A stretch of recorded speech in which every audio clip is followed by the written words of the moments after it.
Augusta is no stranger to floods. Any city near a major river wouldn't be. As early as 1870, the U.S. Army Corps of Engineers began to suggest we might want to look at a levee system.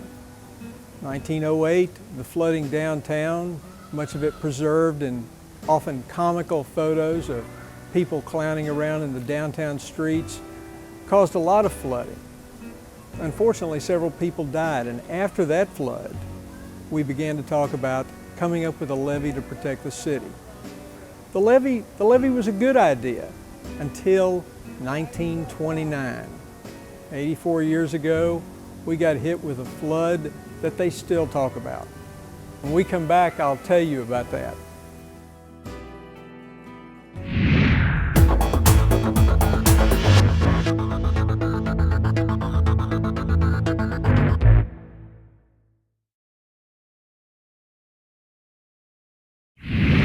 More than 100 city blocks were flooded as the river surged to an estimated 38 times its average flow. There was simply too much water, and it not only overwhelmed the levee, it got inside it, breaching the barrier north and south of town. In effect, the barrier built to keep the water out was now holding the floodwater inside, turning downtown Augusta into a big retention pond. Well, in 1929, this is when I remember the flood. That's the worst one we've had. I went to Atlantic City to work, Atlantic City, New Jersey, and on the way back, I was lucky enough to get the last train that they allowed to come across the river.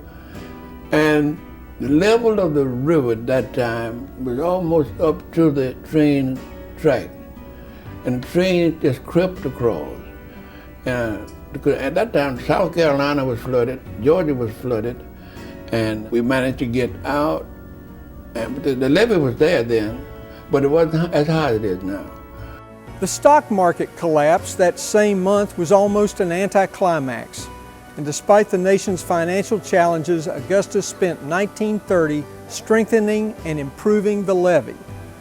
The biggest improvement, however, came in the 1940s when Congress authorized Clark Hill Dam to be built 21 miles upstream.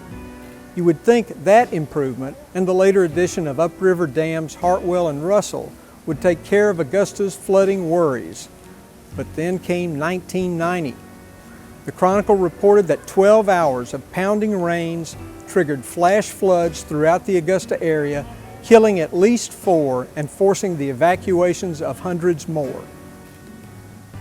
Augusta reacted quickly to the flood of 1990, sank millions of dollars into drainage improvement projects, and everyone thinks that we've pretty much solved our problem.